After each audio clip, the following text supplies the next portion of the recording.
Price God. உங்கள் எல்லாரையும் கர்த்தராகிய இயேசு கிறிஸ்துவின் நாமத்தில் வாழ்த்துகிறேன். நம்ம கடைசியாக அந்தரங்கத்தில் இருக்கிற பிதா என்கிற தலைப்பில் நம்ம தியானித்தோம். இன்றைக்கும் நம்ம என் பிதாவிற்காகங்கிற தலைப்பில் நம்ம பல காரியங்களை நம்ம கொஞ்ச நாட்களாக தியானித்து வருகிறோம். இப்பொழுதோ பிதாவோடு ஐக்கியம் என்கிற ஒரு தலைப்பில் நம்ம தியானிக்க போகிறோம். பிதாவோடு ஐக்கியம். கொஞ்சம் யோசித்து பாருங்க. பரலோக பிதாவோட உங்களுக்கு ஐக்கியம் எப்படி இருக்கிறது என்பதை நீங்கள் கொஞ்சம் எப்பவுமே நிதானித்து பார்க்கணும். வேதத்தில் எழுதப்பட்டு இருக்கிறது. 1 யோவான் 1:3 எங்களுடைய ஐக்கியம் பிதாவோடும் அவருடைய குமாரனாகிய இயேசு கிறிஸ்துவோடும் இருக்கிறது. வேதத்தில் அழகாக எழுதப்பட்டிருக்குது. நம்முடைய ஐக்கியம் பிதாவோடு இருக்கிறது, அவருடைய குமாரனாகிய இயேசு கிறிஸ்துவோடு இருக்கிறது. அப்போ நமக்கு ஒரு காரியம் தெரியும். நம்ம பிதாவோட ஐக்கியம் வைப்பதற்கு ஒரே ஒரு காரியம் நமக்கு ரொம்ப முக்கியமாக இருந்திருக்கிறது. அது என்னன்னா, இயேசு கிறிஸ்துவோடைய இரத்தம். இயேசு கிறிஸ்து ரொம்ப முக்கியமாக இருக்கிறாரு. இயேசு கிறிஸ்து நாம் செய்த பாவத்திற்காக அவர் சிலுவையில் அடிக்கப்பட்டு இரத்தம் சிந்தினதினால் நம்மளால இப்போ என்ன பண்ண முடியுதுன்னா, பிதாவாகிய தேவனிடத்துல போக முடியுது, அவரோடு பேச முடிகிறது, அவரோடு ஐக்கியம் கொள்ள முடிகிறது. வேதத்தில் நாம் சில காரியங்களை நம்ம பார்க்கலாம், நமக்கு இன்னும் தெளிவாக நமக்கு புரியும். யோவான் 1:12-13 யோவான் 1:12-13 நீங்கள் பார்த்தீங்கன்னா, அவருடைய நாமத்தின் மேல் விசுவாசம் உள்ளவர்களாய் அவரை ஏற்றுக்கொண்டவர்கள் எத்தனை பேர்களோ அத்தனை பேர்களும் தேவனுடைய பிள்ளைகளாகும்படி அவர்களுக்கு அதிகாரம் கொடுத்தார். அவர்கள் இரத்தத்தினாலாவது மாம்ச சித்தத்தினாலாவது புருஷனுடைய சித்தத்தினாலாவது பிறவாமல் தேவனாலே பிறந்தவர்கள். இந்த பகுதியில் ஆண்டவர் நமக்கு ஒரு காரியத்தை கற்றுக் கொடுக்கிறார். ஆண்டவர் அழகா தெளிவா சொல்றாரு பாருங்க. இயேசுங்கிற நாமத்தை ஏற்றுக்கொண்டவர்கள் மாம்சத்தினாலோ இரத்தத்தினாலோ புருஷ சித்தத்தினாலோ அவர்கள் பிறக்கவில்லையாம். இப்போ நம்ம பார்த்தோன்னா, நம்ம பிரதமர் ஒரு காரியம் சொன்னார். நாங்கள் பயாலஜிக்கல் growth இல்லை, நான் பயாலஜிக்கலாக பிறக்கலை அப்படின்னு சொன்னார். அதே போல தான் ஆண்டவர் சொல்லுகிறார், உண்மையிலேயே நீங்கள் இயேசுவை ஏற்றுக்கொண்டீங்கன்னா நீங்கள் பயாலஜிக்கலாக பிறக்கலை, you are born of God, நீங்கள் தேவனால் பிறந்தவர்கள் அப்படின்னு ஆண்டவர் சொல்கிறார். நாம் அவருடைய பிள்ளைகள் அப்படி என்று ஆண்டவர் சொல்கிறாரு. அதனால் அவர் எவ்வளவு பெரிய அத்தாரிட்டி நமக்கு கொடுத்துருக்காரு. இந்த வசனத்துடைய சீரியஸ்னஸ் பலருக்கு புரியலை. நான் தேவனுடைய பிள்ளையாம். இயேசுவை நான் எப்போ ரிசீவ் பண்ணுறனோ அப்போ நான் மனிதனால் பிறக்கப்படலை, என் தாய் தகப்பனால் பிறக்கப்படலை, ஏதோ இரத்தத்தினால நான் தோன்றப்படலை, நான் பிறந்தது தேவனாலே அப்படின்னு இந்த இடத்துல தெளிவாக இருக்குது. அதனால் நம்ம கிளியராக நமக்கு தெரிஞ்சுக்கிடணும், நான் தேவனால் பிறந்தவன் என்பதை. இன்னொரு காரியம், இந்த ஐக்கியம் இன்னும் நிற்காமல் இருப்பதற்கு காரணம் என்ன? எதுக்கு ஒரு ஐக்கியத்தில் ஒரு ஒரு பிடிப்பு இல்லை, நம்ம ஐக்கியத்தில் நிலை நிற்க முடியல. இதற்கு முக்கியமான காரணம் என்ன தெரியுமா? பாவம். எல்லாத்துக்கும் காரணம் இந்த பாவம். நான் அவருடைய பிள்ளை என்று சொன்னாலும் என்னுடைய சுபாவங்கள் சில காரியங்களில் சரியில்லாமையால் இருக்கிறதுனால நான் என்ன பண்ணுறேன்னா, நான் சரியில்லை, அவர் சமூகத்துக்கு போக முடியாதுன்னு சொல்லி நான் பயந்துக்கிட்டே இருக்கிறேன். இயேசு ரத்தம் சிந்திருக்கிறார்னு தெரியும். என்ன தெரிந்தாலும் இந்த குற்ற மனசாட்சி நிமித்தமே பல நேரங்களில் நம்மளால் தேவனோடு ஐக்கியம் கொள்ள முடியவில்லை. வேதத்தில் உங்களுக்காகவும் ஒரு வசனம் இருக்கிறது. நாம் இரக்கம் பெறவும் ஏற்ற சமயத்தில் சகாயம் செய்யும் கிருபையை அடையவும் தைரியமாய் கிருபாசன தண்டையில் சேர கடவும். ஆண்டவர் சொல்றாரு, தைரியமா கிருபாசன தண்டைக்கு வா, நீ தைரியமா வா, உனக்கு இறக்கம் இருக்குது. இயேசு உனக்காக சிலுவையில் அடிக்கப்பட்டு பிரதான ஆசாரியராய் இயேசு கிறிஸ்து பிதாவுக்கு வலது பாரிசத்தில் உட்கார்ந்து நமக்காக பரிந்து பேசிக்கொண்டு இருக்கிறார். அவன் குறைதான், அவன் தப்பு தான், மன்னிச்சிருக்க, இந்த தடவை அடுத்த தடவை அவன் திருந்திடுவான். அவனுக்கு அவன் திருந்திடுவான். அவன் ஃபீல் பண்றதை நான் பார்க்குறேன், அவன் இருதயம் துக்கப்படுறதை நான் பார்க்குறேன். அவனை நான் விடமாட்டேன். அவன் ரொம்ப நேசிக்கிறான் என்ன, ஆனால் கொஞ்சம் ஃப்ளஷுக்கு இடம் கொடுத்துடுறான், பாவத்தில் விழுந்துடுறான், ஆனால் நான் விடமாட்டேன். அவன் கிருபாசன தண்டைக்கு வந்துகிட்டே இருக்கிறான்ல, அவன் திரும்ப திரும்ப தேவ சமூகத்துக்கு வரான்ல, அவனை எப்படியாச்சும் மாற்றிடுவேன்னு சொல்லி சொல்லி இயேசு அவனுக்காக பரிந்து பேசி கொண்டிருக்கிறார். எவ்வளவு பெரிய கிருபை பாருங்க. நமக்காக தேவகுமாரன் பரிந்து பேசி கொண்டிருக்கிறார். ஏற்ற நேரத்தில் சகாயம் அடைவதற்கு கிருபாசன தண்டை நமக்காக திறந்திருக்கிறது. நான் தைரியமா இயேசுடைய இரத்தத்தால் நான் கழுவப்படணும், என் பாவத்தை அறிக்கை செய்து ஆண்டவரே என் பாவத்தை மன்னியும், இரத்தத்தினால் கழுவும் என்று சொல்லும் பொழுது நான் பிதாவுக்கு முன்பாக நான் போய் நிற்கும் அளவுக்கு ஒரு மேலான பாக்கியம் எனக்கு கிடைத்திருக்கிறது என்றால் நம்ம இதை குறித்து உண்மையில மிகவும் சந்தோஷமாக வேண்டும். இன்னும் கூட பார்த்தீங்கன்னா பல நேரங்களில் பல கிறிஸ்தவர்கள் தேவனோடு உறவு வைக்கிறதில்லை. ஏன் தெரியுமா? 2 காரியங்கள். அவர்கள் தேவனை பார்ப்பது 2 விதமான காரியங்களாய் பார்க்கிறார்கள். முதலாவது 2 கூட்டத்தார். ரீசெண்டா ஆவியானவர் என்னோடு இடைப்பட்ட காரியத்தை சொல்கிறேன். முதலாவது ஒரு கூட்டத்தார் யார் என்றால் தகப்பனை முதியோர் இல்லத்தில் விட்டவர்கள். இது ஒரு கூட்டம். தகப்பனை முதியோர் இல்லத்தில் விட்டவர்கள். இவங்க என்ன பண்ணுவாங்கன்னா, தகப்பன் வயதாயிற்று அப்படின்னு சொல்லி முதியோர் இல்லத்துல கொண்டு போய் விட்டுருவாங்க. விட்ட பிறகு வாரத்துக்கு ஒருக்காவோ மாசத்துக்கு ஒருக்காவோ அவர்களை போய் சந்திப்பார்கள். அவர்களுக்கு தேவையான சகலவற்றையும் வாங்கி கொடுப்பார்கள். வாங்கி கொடுத்து விட்டு நான் என் தகப்பனை கனம் பண்ணி விட்டேன் என்று நினைத்து அவர்களே தங்களை திருப்திப்படுத்திக் கொள்வார்கள். ஆனால் தகப்பனுக்கோ அங்கே அவரை விசாரிப்பதற்கு ஆள் இல்லை. அவர் கஷ்டப்பட்டு கொண்டு இருப்பார். தன்னோடு ஐக்கியம் வைத்திருப்பதற்காக இவ்வளவு காரியங்களையும் நான் உன்னை சிறுவயதிலிருந்து வளர்த்தேன், ஆனா நீயோ என்னை தனித்து விட்டாயே, நீ நினைக்கிற எனக்குரிய எல்லாத்தையும் நீ கொடுத்துட்டே, அதனால நான் சந்தோஷமா இருக்கிறேன், ஆனா உன்னுடைய அன்புக்காக நான் ஏங்கி கொண்டு இருக்கிறேன் என்று தகப்பன் உட்கார்ந்து கொண்டு இருப்பார். அதே போலவே பரலோக பிதாவும் இன்றைக்கு நிறைய கிறிஸ்தவர்கள் என்ன தெரியுமா நினைக்கிறோம், அவரை நான் வாரத்துக்கு ஒருக்கா நான் சர்ச்சுக்கு போயிடுறேன், சர்ச்சு சர்வீஸ் அட்டென்ட் பண்றேன், அதனால அவர் திருப்தியா இருப்பாரு அப்படின்னு நம்ம நினைச்சுக்கிறோம். நான் காணிக்க கரெக்டா கொடுக்கிறேன், தசமபாகம் கரெக்டா கொடுக்கிறேன், நான் மிஷினரியை தாங்குறேன் அப்படின்னு சொல்லி நம்மளுடைய கிரியைகளை பெருமை பேசிக்கொண்டு நான் எல்லாத்துலயும் கரெக்டா இருக்கிறேன் அப்படின்னு சொல்லி நிறைய நேரங்கள்ல அவரை முதியோர் இல்லத்துல எப்படி தகப்பன்மார்களை இன்றைய சமுதாயம் விடுதோ அதேபடி நம்ம அவரை விட்டுட்டு இருக்கிறோம். அவரை மாரத்துக்கு ஒருக்கா போய் சந்திக்கிறோம், ஏனோதானோன்னு சந்திக்கிறோம். ஆனா அவர் சொல்றாரு, எனக்கு தேவை உன்னுடைய ஐக்கியம். நீ என்னிடத்தில் காட்டும் அன்பையே நான் கட்டளையாக உனக்கு கொடுத்திருக்கிறேன். நீ என்னை நேசித்துதான் ஆக வேண்டும் என்பதே உனக்கு நான் கொடுத்த கட்டளை அல்லவா? நீ என்னை தூரம் போய் எனக்கு காணிக்கையை கொடுத்து ஏமாத்திரலாம் நினைக்கிறியா? இல்ல, ஆண்டவர் நம்மளோடு இடைப்படுகிறார். நான் தேடுவது உன்னுடைய அன்பை, உன்னுடைய ஐக்கியத்தை. நான் உன்னுடைய பணத்தை அல்ல, காணிக்கையை அல்ல, நீ கொடுக்கிற வேற எதையும் நான் நாடவில்லை என்று கர்த்தர் நம்ம இடத்துல பேசுகிறார். அதனால நம்ம கிளியரா தெரிஞ்சுக்கணும். யோசிச்சு பாருங்க, இயேசு அவர் சிலுவையில கொடுத்ததுக்கு காரணம் என்ன தெரியுமா? அப்பந்தான் நான் அவரோட ஐக்கியம் கொள்ள முடியும். இந்த ஒரே காரணத்துக்காக தான் தன்னுடைய ஒரே குமாரன் அவர் சிலுவையில கொடுக்கறத நம்ம பார்க்க முடியும். இன்னொரு டைப் ஆஃப் கிறிஸ்டியன்ஸ், இவங்க என்னன்னா பிதாவை வேலைக்காரனை போல பார்க்கிறது. வேலைக்காரனை போல, தகப்பனை எப்பவுமே காசு கறக்கிற ஒரு மிஷினா போல பார்க்கிறது. அதற்காக தான் அவரிடத்துல வருவாங்க, அதற்காக தான் அவரிடத்துல பேசுவாங்க.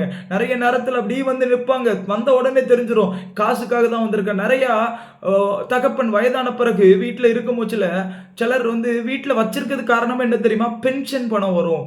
தகப்பனுக்கு பென்ஷன் பணம் வரும். மூத்த சகோதரன்ட்ட அனுப்பிடலாம், ஆனா அவன்கிட்ட அனுப்புனா அவன் பென்ஷன் பணத்தை வச்சிருப்பான். அதனால இந்த ஆளு தான் கூட வச்சிருப்பார். இன்னைக்கு நிறைய பேர் தகப்பனை வேலைக்காரனை போல வைத்திருக்கிறீர், தம்முடைய தேவைக்காக அவரை பயன்படுத்துகிறீர். இப்போ ஒரு பிரச்சனை வந்துச்சுன்னா சுகம் வேணும்னா, அப்பா எனக்கு சுகம் வேணும். இப்போ ஏதாவது பிரச்சனை, கல்யாணம் நடக்கலன்னா கல்யாணம் நடக்கல, என் குடும்பத்தில் போராட்டம்னா போராட்டம், கஷ்டம்னா கஷ்டம், வியாதினா வியாதி, இது எல்லாத்தையும் சொல்றதுக்காக மாத்திரம் அவர் அதை தாரோ இதை தாரோ இதை எடுத்து தாரோ, என் குடும்பத்தில் இவ்வளவு கஷ்டம் இருக்கு, இதை நீக்கும் அப்படின்னு சொல்லி ஒரு வேலைக்காரனை போல நம்ம கடவுளை மாற்றி விட்டோம். பரலோக பிதா பார்க்கிறார், நான் உங்களோடு உறவாட விரும்புகிறேன். நீங்கள் என்னை ஏன் வேலைக்காரரை போல பார்க்கிறீர்கள்? ஏன் வேலைக்காரரை போல பார்க்குறீங்க? ஆண்டவருடைய இருதயத்தின் ஏக்கம் இது. பல நேரங்களில் அவரை நம்ம ஒரு வேலைக்காரனை போல பார்க்குறோம். அவர் வேலைக்காரனா? வானத்தையும் பூமியும் படைத்து தன்னுடைய ஒரே குமாரனை உங்களுக்காக சிலுவையில் கொடுத்தவரை கொண்டு நம்ம வேலைக்காரரை போல பார்த்து கொண்டு இருக்கிறோமா? அவரிடத்தில் கேட்பது தவறில்லை. தகப்பன் என்றால் சகல தேவையும் சந்திப்பார் என்று ஏற்கனவே நாம் பார்த்தோம். ஆனா அதற்கு நான் அவரை வேலைக்காரனை மாத்திரம் பார்க்க கூடாது. தகப்பன் என்றால் அவரை கொஞ்ச வேண்டிய நேரத்தில் கொஞ்ச வேண்டும் அல்லவா? அவரிடத்தில் உட்கார்ந்து பேச வேண்டிய நேரத்தில் பேச வேண்டும் அல்லவா? அவருடைய சத்தத்தை கேட்டால் தானே அவர் ஆறுதல் அடைவார், அவரும் சந்தோஷப்படுவார். இதை நம்ம அறிந்து கொள்ள வேண்டும். இன்னும் கூட நம்ம சில காரியங்களை பார்க்கலாம். இந்த காரியத்திற்காக தான் இயேசு மரித்தார், உயிரோடு எழுந்தார். ஒரே ஒரு காரியம் என்னன்னா, நான் பிதாவோடு ஐக்கியம் கொள்ளணும். அதற்காக தான் பரிசுத்த ஆவியானவரை நமக்கு கொடுத்தார். நான் பரிசுத்தமாய் இருந்தால் மாத்திரம் தான் பிதாவோடு ஐக்கியம் கொள்ள முடியும் என்பது இயேசு அறிந்திருந்தார். அதனால பரிசுத்த ஆவியானவரையும் நமக்கு அருளினார். இப்போ நம்ம அவரோடு இணைந்து இருக்க முடியும். சரி, இப்போ நம்ம வேதத்துல தேவனோடு ஐக்கியம் கொண்ட ஒரே ஒரு நபரை குறித்து நம்ம பார்க்க போறோம். அது யாரும் இல்லை, மூத்த குமாரன். வேதத்துல வேதத்திலையும் சரி, நிறைய ஊழியக்காரங்க என்ன சொல்லுவாங்கன்னா, இந்த மூத்த குமாரனை குறித்து தரக்குறைவாய் பேசுகிறவர்கள் உண்டு. இந்த மூத்த குமாரன் சரியில்லாதவன் என்று சொல்லுகிறவர்கள் உண்டு. இளைய குமாரன் அவன் எப்படி மனம் திரும்பினான் என்பதை குறித்து பல பிரசங்கங்களில் நீங்கள் கேட்டு இருப்பீர்கள். ஆனால் இந்த மூத்த குமாரனை குறித்து நாம் பார்ப்போமானால் நமக்கு ஆவிக்குரிய கண்கள் திறக்கப்படும். மூத்த குமாரனுடைய செயல்பாடுகள் எல்லாம் நம்ம பார்த்தோம்னா கட்டாயம் நம்முடைய கண்கள் திறக்கப்படும். நம்ம பார்த்தோம்னா லூக்கா 15ஆம் அதிகாரம் 12ஆம் வசனத்தை நீங்க எடுத்து வாசிச்சு பார்த்தீங்கன்னா, தகப்பனிடத்துல இளைய குமாரன் ஆஸ்தியில் பங்கு கேட்கிறான்.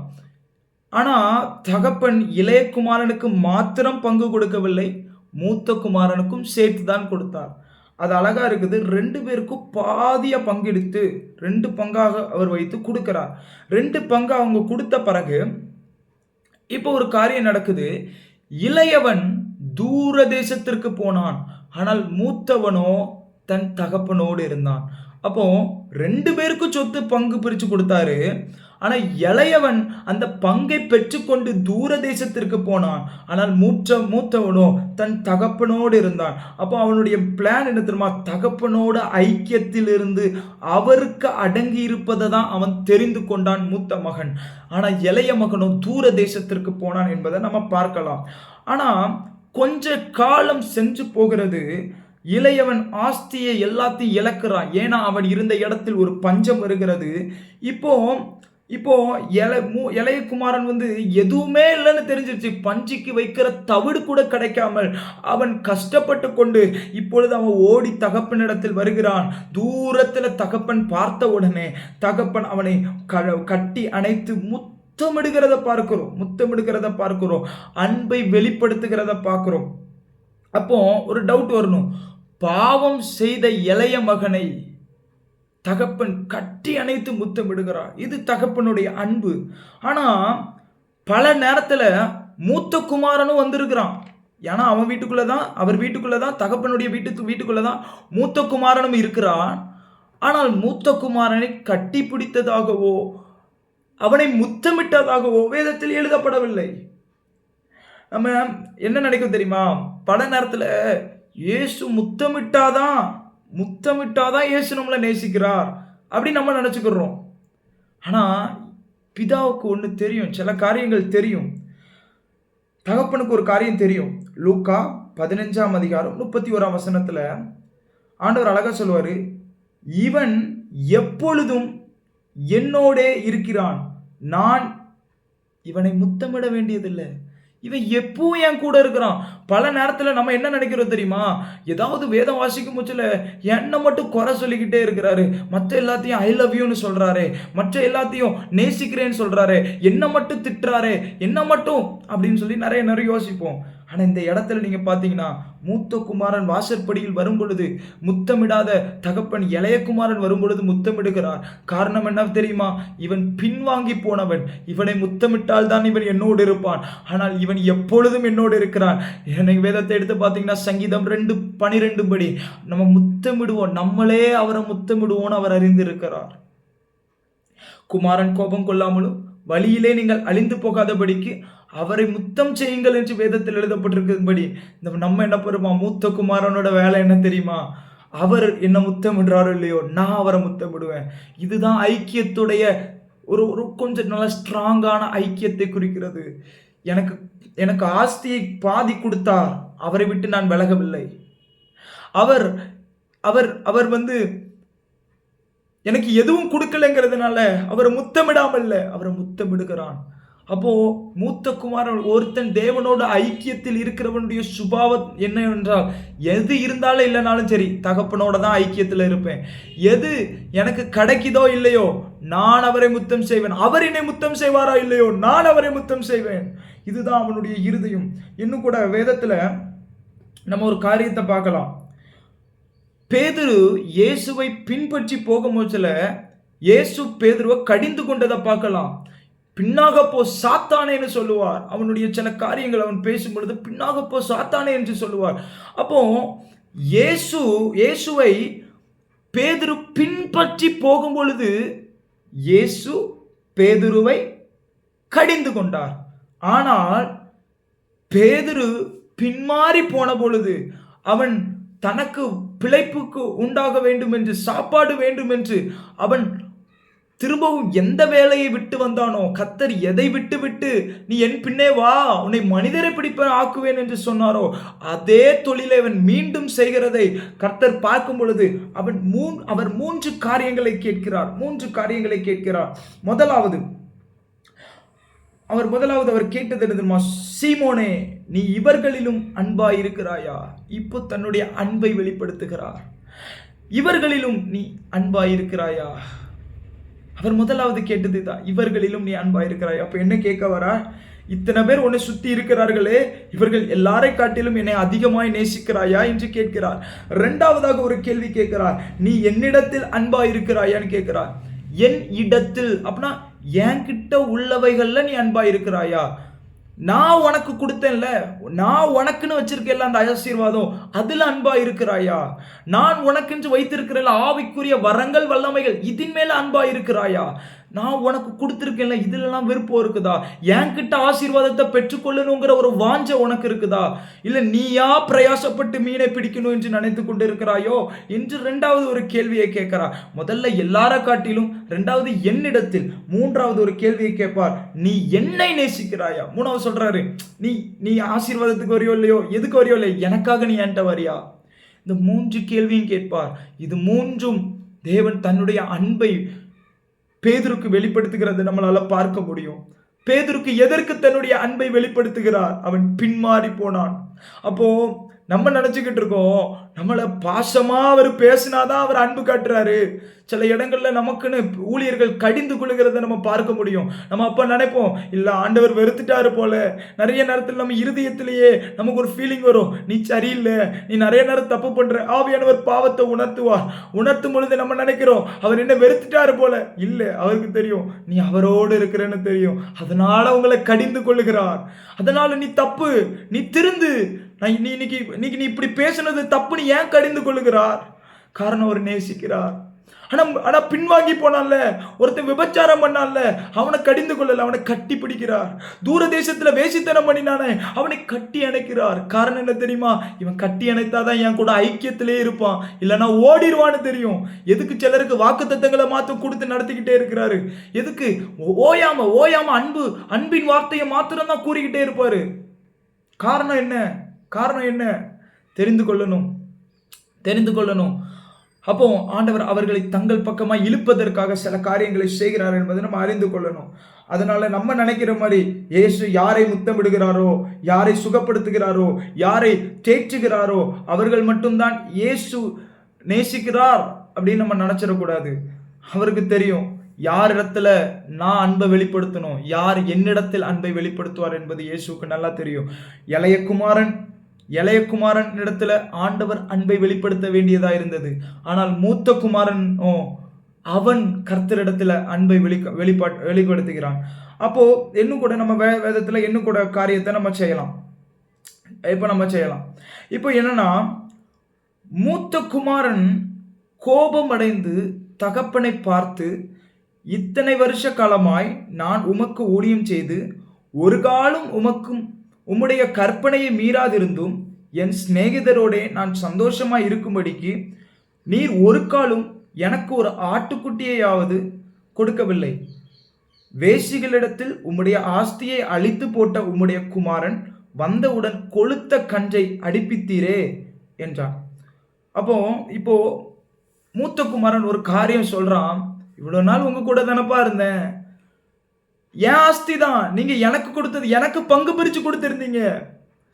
ஆனாலும் அந்த பங்கை நானே வைத்துக் கொள்ளணும்னு நான் விரும்பல. அதை நான் செலவழிக்கணும்னு விரும்பல. நான் உங்களை எனக்கு மேல உங்களை நான் அதிகாரியா வச்சு, நீங்க என் தகப்பன் என்பதினால் உங்களுக்கு முக்கியத்துவம் கொடுத்து, உமக்கு கீழே நான் ஒரு அடிமையை போல இருந்தேன். ஒரு பிள்ளையின் அந்தஸ்தை பெற்றிருந்தேன். நீர் சொல்லுவதை மாத்திரம் செய்யும்படியாக என் இருதயத்தில் நான் தீர்மானித்திருந்தேன். ஆனா நீங்க எனக்கு ஒரு நாள் என் சிநேகிதனோட சந்தோஷமா இருக்கணும்னு சொல்லி ஒரு நாள் ஆட்டுக்குட்டியை நீங்க தந்ததில்லை. ஆனா தப்பு செஞ்சுட்டு வரான். அவன் பாவம் செஞ்சுட்டு நீங்க கொடுத்த எல்லாத்தையும் அழிச்சிட்டு வரான். ஆனா அவனுக்கு போய் நீங்க பெஸ்டானத ஒரு நல்ல கொளுத்த கன்று குட்டியை கொடுக்குறீங்களா ஆண்டவரே, பா கொடுக்குறீங்களாப்பா அப்படின்னு சொல்லி கோர்றான். இதே மாதிரியான சூழ்நிலை நிறைய நேரத்தில் நமக்கு வரும். நமக்கு அநேக நேரத்தில் இப்படிப்பட்ட சூழ்நிலைகள் வரும். நம்ம யோசிப்போம், எவ்வளவு நாள் ஆண்டவரே அவன் பாவம் செய்கிறான், அவனை ஆசீர்வதிக்கிறீங்க. இவன் தப்பு செய்கிறான், இவனை ஆசீர்வதிக்கிறீங்க. எல்லாருக்கும் இப்படிப்பட்ட காரியத்தை செய்யும் மூச்சில் என்னை மட்டும் ஏன் பிளஸ் பண்ண மாட்டேங்கிறீங்க, எனக்கு மட்டும் ஏன் இவ்வளோ கஷ்டத்தை நீங்கள் கொடுக்குறீங்க அப்படின்னு சொல்லி ஏகப்பட்ட கொஸ்டின்ஸ் உங்கள் ஹார்ட்டில் இருக்கலாம். ஆனால் ஆண்டவர் அதற்கு பதில் சொன்னது என்ன தெரியுமா? என்ன சொன்னார் தெரியுமா? நீங்கள் பார்த்தீங்கன்னா அவர் ஒரு காரியம் சொல்லுவார், நீ எப்பொழுதும் என்னோடு இருக்கிறாய், என்னுடையதெல்லாம் உன்னுடையதாகும். மகனே, நீ எப்போதும் என்னோட இருக்கிறாய், எனக்குள்ளதெல்லாம் உன்னுடையதாயிருக்கிறது. இதுக்கு அர்த்தம் என்ன தெரியுமா? இதுக்குள்ள ஆவிக்குரிய ஆழமான ஒரு அர்த்தம் இருக்கிறது. நீ இளைய குமாரனை போல நீ தூர தேசத்திலிருந்து வந்து இருப்பாயானால் உனக்கும் ஒரு கொளுத்த கன்று மாத்திரம் கொடுத்து அனுப்பியிருப்பேன். ஆனா நீ என்னோட இருக்கணும்னு தீர்மானிச்சா தெரியுமா? நீ எப்பொழுதும் என்னோடு இருக்கணும்னு சொல்லி தீர்மானித்தாயா அல்லவா? உனக்கு அவனுக்கு கொடுக்குற மாதிரி கன்று குட்டியை மட்டும் கொடுத்து அனுப்புனேன்னு வச்சுக்கேன், அது சரியா இருக்காது. உனக்கு என்ன தெரியுமா? எனக்குள்ளதெல்லாம் உன்னையுடையது. வேதத்தில் லேவியர்களை பார்த்து ஆண்டவர் ஒரு காரியத்தை சொல்லுவார், காணி ஆட்சியில உங்களுக்கு பங்கு கிடையாது.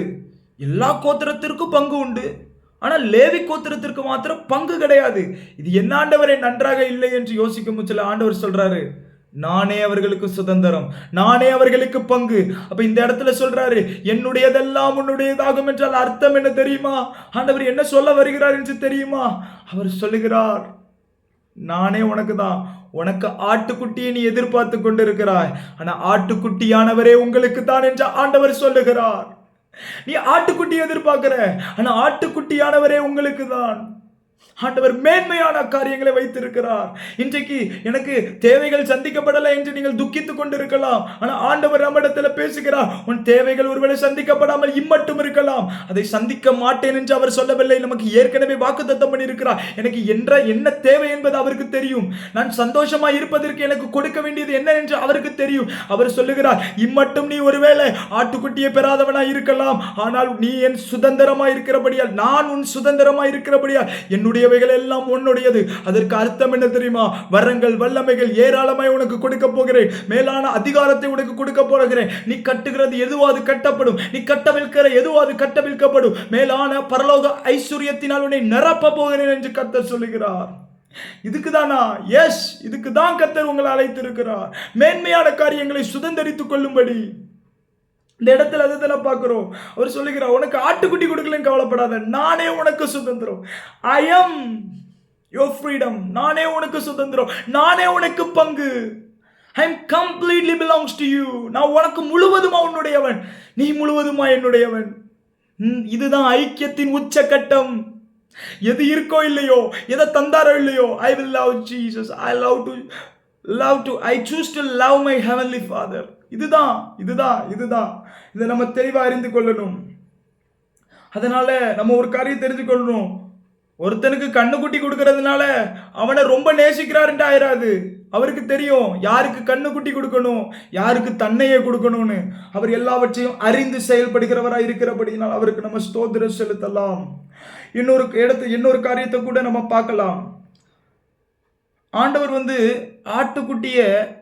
கன்றுக்குட்டிய கொளுத்த கன்றை தன் இளைய குமாரனுக்காக அடித்தார் என்று மூத்த குமாரன் அறிந்த உடனே ஒரு காரியம் நடக்குது. அதுல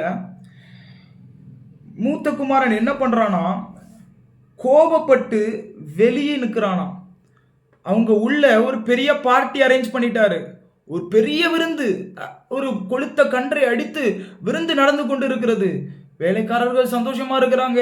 இளைய குமாரன் சந்தோஷமா இருக்கிறான். அவனுக்கு போதரம், வஸ்திரம் எல்லாத்தையும் கொடுத்து ஒரே ஆடல் பாடலா இருக்குது. இப்போ பார்த்தீங்கன்னா, இவன் வந்து நிக்கிறான். இவன் வெளியே நிக்கிறான். அவனுக்கு உள்ள போக இன்ட்ரெஸ்ட் இல்ல. யார் யாருக்கோ என்னென்னலாமா குடுக்குறாரு. எனக்கு சந்தோஷத்துக்கு எதுவுமே குடுக்கலன்னு சொல்லி வெளியே இருக்கும் மூச்சுல அந்த இடத்துல ஒரு அழகான ஒரு வார்த்தை இருக்குது. லூக்கா 15ஆம் அதிகாரம் 28ஆம் வசனத்துல நீங்க எடுத்து வாசிச்சீங்கன்னா, அவர் அவனை வருந்தி அழைத்தார் அப்படின்னு எழுதப்பட்டிருக்கு. அப்போ தகப்பன் மூத்த குமாரனை வருந்தி அழைத்தான். எதுக்கு இப்ப வருந்தி அழைக்கிறான்? உள்ள சந்தோஷமா பார்ட்டி நடந்துகிட்டு இருக்குங்க. இளைய குமாரன் உள்ள இருக்கிறான். ஊழியர்கள் எல்லாம் உள்ள இருக்கிறாங்க. ஒரு பெரிய பார்ட்டி நடந்துகிட்டு இருக்குது. இப்போ இவருக்கு கேள்விப்படுறாரு, மூத்த குமாரன் வெளியே இருக்கிறான்னு. வெளியே இருக்கான்னு சொல்லி கேள்விப்பட்ட உடனே நம்மால உள்ள சந்தோஷமா பார்ட்டி கொண்டாட முடியல. ஐயோ, என் கூட எப்பவுமே இருப்பானே, அவன் வெளியே இருக்கிறானா? அவன் இன்னும் இந்த காரியத்தை சரியா புரிஞ்சுக்கிடல. நான் ஏன் இவனுக்கு பார்ட்டி கொடுக்குறேன்னு புரிஞ்சுக்கிடல. அதனால நான் வெளியே போறேன். எப்பா, மூத்த குமாரன் இல்லாம என்னால எப்படி சந்தோஷமா இருக்க முடியும்? மூத்த குமாரன் தான் என் சந்தோஷம். அவனுக்கு நானே சுதந்திரம், அவனுக்கு நானே பங்கு. நான் எப்படி சந்தோஷமா இருக்க முடியும்னு சொல்லி உள்ள இருந்த தகப்பன் உள்ள இருந்து வெளியே போய் அவனை வருந்தி அழைத்து கொண்டாராம். அர்த்தம் என்ன தெரியுமா? வேதத்தில் எழுதப்பட்டிருக்கிறது. இயேசு சொன்ன ஒரு காரியம் தான். யோவான் 8ஆம் அதிகாரம் 29ஆம் வசனம், என்னை அனுப்பினவர் என்னுடனே கூட இருக்கிறார். பிதாவுக்கு பிரியமானவைகளை நான் எப்பொழுதும் செய்கிறபடியால் அவர் என்னை தனியே இருக்க விடவில்லை. தெரிஞ்சுக்கிடணும், அவர் நம்மளை தனியே இருக்க விட மாட்டார். நானே கோவப்பட்டு நின்னாலும் அவர் என்ன ஃபாலோ பண்ணுவாருங்க.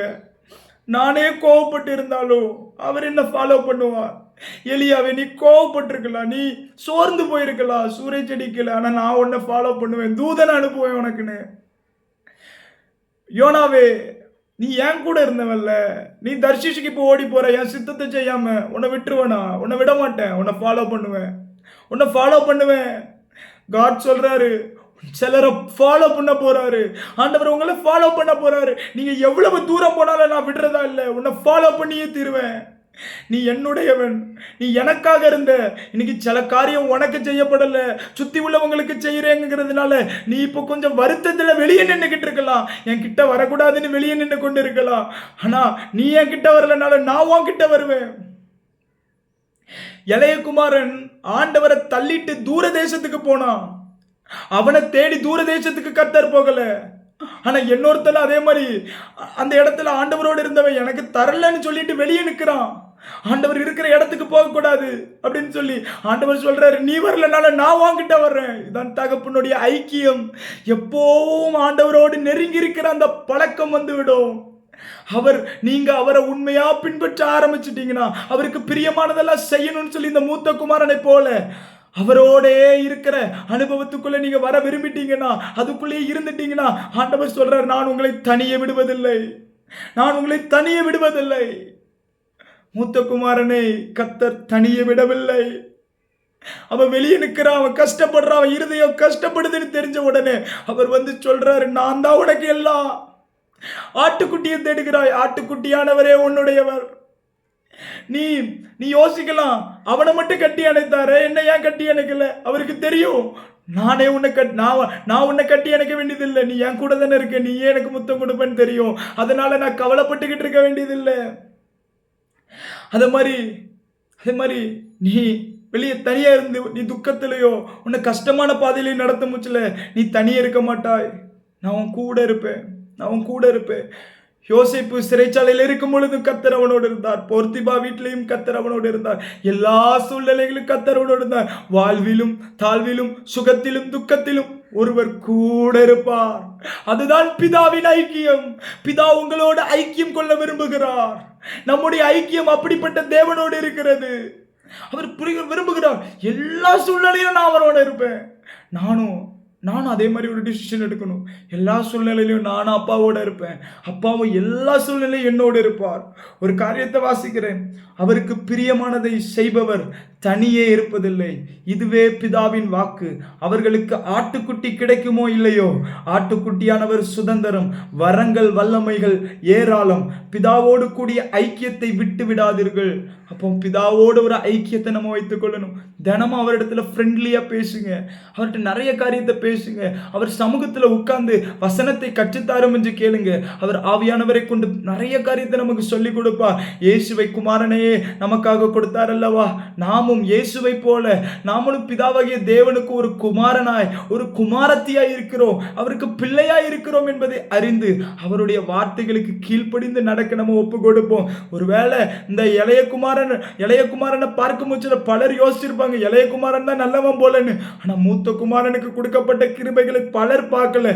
அப்போ கர்த்தரோடு ஐக்கியமாயிருது. ஆண்டவர் சொன்னார்ல, மூத்த குமாரனை பார்த்து, நீ எப்போதும் என்னோடு இருக்கிறார். அந்த ஐக்கியத்துக்குள்ள வந்தவன் எவ்வளவு கிருபை பெற்றவன்.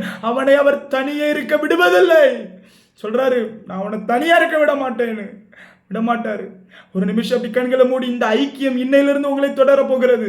இன்னையிலிருந்து இந்த ஐக்கியத்தை நீங்கள் பெற்றுக் கொள்ள போகிறீர்கள். ஒரு நிமிடம் நம்ம கண்களை மூடி நம்ம ஜெபிக்கலாமா? அன்புள்ள பரமபிதாவே, உம்மை துதிக்கிறோம், ஸ்தோத்திரிக்கிறோம். இந்த ரிலேஷன்ஷிப் எங்களுக்கு வேணும். நாங்க உங்களை முத்தமிடணும். நிறைய பேர் அவர் நம்மளை முத்தமிடணும்னு எதிர்பார்ப்பாங்க. ஆனா ஆண்டவர் சொல்ற, நீங்கள் என்னை முத்தமிட வேண்டும் என்று நான் விரும்புகிறேன். நான் உங்களை கட்டி அணைக்கணும் இல்லை, நீங்க என்ன கட்டி அணைக்கணும். வசனத்தை கொண்டு ஜெப நேரங்களில் அவரை கட்டி அணைக்கிறதை அவர் விரும்புகிறார். ஆண்டவரே, ஒப்பு கொடுக்கிறோம். இப்படிப்பட்ட இருதயம் உண்டாகட்டும். நான் தனியே இருந்தாலும் அவர் என்னை தனித்து விடுகிறதில்லை. அவர் என்னிடத்தில் நெருங்கி வருவார். இப்படிப்பட்ட அனுபவத்துக்குள்ள எங்களை நடத்த போகிறதுக்காக ஸ்தோத்திரம். யாராவது பாவக்கட்டில் இருந்தனா, இப்போ may we break all the yokes in the name of Jesus. எல்லா பாவமும் நீங்கட்டும்னு சொல்லி ஜெபிக்கிறோம்ப்பா. உடைய இரத்தத்தால எங்க இருதயங்கள் எல்லாம் கழுவுங்க, எங்களை பரிசுத்தப்படுத்துங்கப்பா. பாவம் தானப்பா தடையா இருக்கு, அதெல்லாம் நீங்கட்டும். இனி நாங்க உங்களை வேலைக்காரனாய் பார்க்க கூடாது.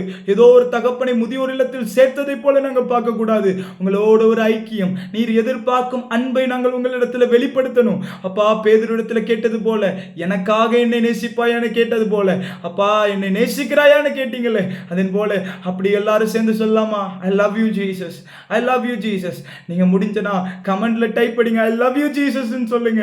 I love you Jesus. நாங்க உங்களை ரொம்ப நேசிக்கிறோம். இங்க ஒவ்வொருத்தரையும் ஆசீர்வதிங்க. நீங்க எங்களுக்காக உண்மையே எங்களுக்காக கொடுத்தீங்கப்பா.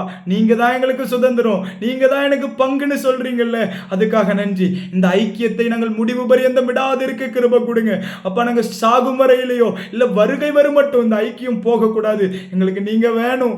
தாழ்த்தி ஒப்பு கொடுக்கிறோம்பா. நீர் பெருகும், நாங்க சிறுக வேண்டும். இயேசுவின் நாமத்தில் ஜெபிக்கிறோம் நல்ல பிதாவே. ஆமென், ஆமென். இந்த காரியம் உங்களுக்கு ஆசீர்வாதமா இருந்தனா எல்லாருக்கும் ஷேர் பண்ணுங்க. நீங்க இந்த யூடியூப் சேனலை சப்ஸ்கிரைப் பண்ணுங்க. இயேசு உங்களை ஆசீர்வதிப்பாராக. ஆமென், ஆமென்.